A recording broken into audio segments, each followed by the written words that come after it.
নমস্কার বন্ধুরা, বনিস কিচেনে আপনাদের সকলকে স্বাগত। আজকে আমি আপনাদের সঙ্গে শেয়ার করব আটা দিয়ে কিভাবে অতি সহজে গোলা রুটি বাড়িতে তৈরি করা হয়। দেখুন, একটু বড় সাইজের কাপ, কফি কাপগুলো 2 কাপ পরিমাণ আমি আটা দিয়ে দিচ্ছি।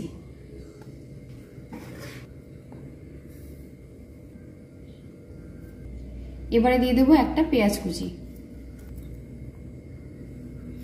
এবারে দিয়ে দেবো 2টো কাঁচা লঙ্কা কুচি। ঝালটা কিন্তু অবশ্যই আপনাদের স্বাদ অনুযায়ী দেবেন। দিয়ে দেবো পরিমাণ মতো লবণ। এবারে দিয়ে দেবো গোলমরিচের গুঁড়ো, খুব সামান্য পরিমাণ একটু। এবার আমি অল্প অল্প জল দিয়ে এই আটার ব্যাটারটা কিন্তু খুব ভালো করে তৈরি করে নেব।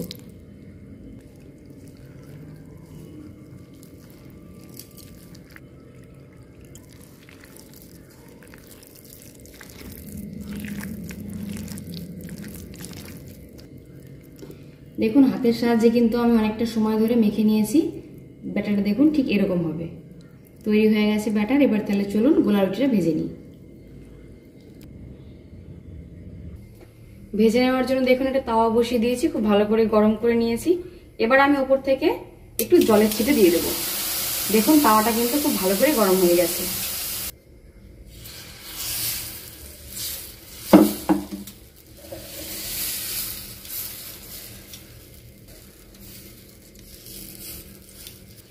এবার আমি এই আটার ব্যাটারটা দেখুন এই তাওয়ার সমস্ত পাশটাতে খুব সুন্দর করে কিন্তু হাতের সাহায্যে লাগিয়ে দিচ্ছি।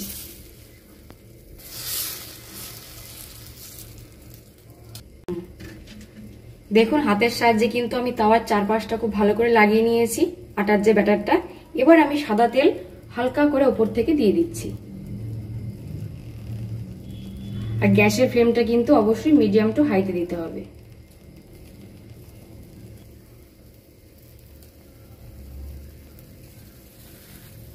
গ্যাসের ফ্লেমটা মিডিয়াম টু হাইতে আমি 5 মিনিট মতো একটা পাশ হতে দিয়েছিলাম। দেখুন কি সুন্দর আস্তে উঠে আসছে, এই দেখুন।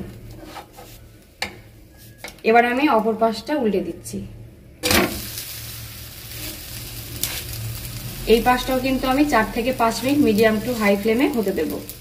এতে কি হবে, রুটি কিন্তু দুই পাশটাই খুব ভালো করে সেঁকা হয়ে যাবে। 5 মিনিট হয়ে গেছে। এবার আমি এই পাশটা উল্টে দিচ্ছি। এই দেখুন, একদম পারফেক্ট গোলা রুটি কিন্তু তৈরি হয়ে গেছে। এবার আমি নামিয়ে নিচ্ছি। ঠিক একইভাবে কিন্তু বাদ বাকিগুলো আমি ভেজে নেব। দেখুন, সমস্ত গোলা রুটিগুলো কিন্তু আমি একইভাবে ভেজে নিয়েছি। এটাও কিন্তু প্রায় হওয়ার মুহূর্তেই। আজকের এই গোলা রুটি রেসিপিটা কেমন হলো আমাকে কিন্তু কমেন্ট করে জানাতে ভুলবেন না। আর ভালো লেগে থাকলে লাইক করবেন, শেয়ার করবেন, আর আমার চ্যানেলটিকে সাবস্ক্রাইব করে আমার পাশে থাকবেন। ধন্যবাদ।